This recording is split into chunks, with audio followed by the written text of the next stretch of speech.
इस बार के बजट के अंदर गवर्नमेंट ने 12 लाख तक की इनकम पे टैक्स निल कर दिया और उसके बाद टैक्स है बट उनके रेट्स भी सब्सटेंशियली रिड्यूस कर दिए। Now while this is being greatly appreciated by everyone, but इस एक स्टेप का लॉन्ग रन के अंदर इंडियन इकोनॉमी पे नेगेटिव इंपैक्ट भी हो सकता है। तो आइए समझते हैं कैसे। किसी भी कंट्री के अंदर एक कॉन्सेप्ट होता है टैक्स बेस, यानी कितने परसेंट लोग उस देश की टैक्स कलेक्शन में कॉन्ट्रीब्यूट कर रहे हैं। आइडियली ये टैक्स बेस जितना बड़ा होगा उतना ही अच्छा है, इसका मतलब किसी एक पर्टिकुलर क्लास ऑफ पीपल पे बर्डन नहीं आ रहा। इंडिया के इनकम टैक्स लॉ में ये टैक्स बेस हमेशा से ही बहुत छोटा था, क्योंकि बहुत limited set of tax payer tax पे करते थे। और इन अमेंडमेंट्स के बाद ये टैक्स बेस और ज्यादा छोटा होने वाला है, क्योंकि मेनली टैक्स का बर्डन अब उन लोगों पे आएगा जो 24 लाख से ज्यादा कमाते हैं। अब इसका ड्रॉबैक क्या है? ड्रॉबैक यह है कि ये वो सेट ऑफ लोग हैं जिनके पास इंडिया नहीं, इंडिया के बाहर भी जॉब अपॉर्चुनिटीज, बिजनेस अपॉर्चुनिटीज होती हैं। So there migration from India to other countries may actually accelerate, which in the long run will hurt the growth of India.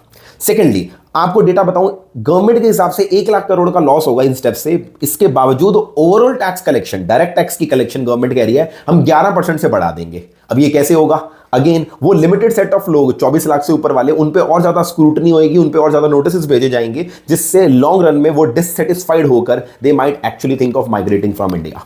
क्या आपको लगता है ये जो रीजंस हैं ये वैलिड हैं, या ये सिर्फ डर है, ऐसा कुछ होने वाला नहीं है? Do let me know in the comment section.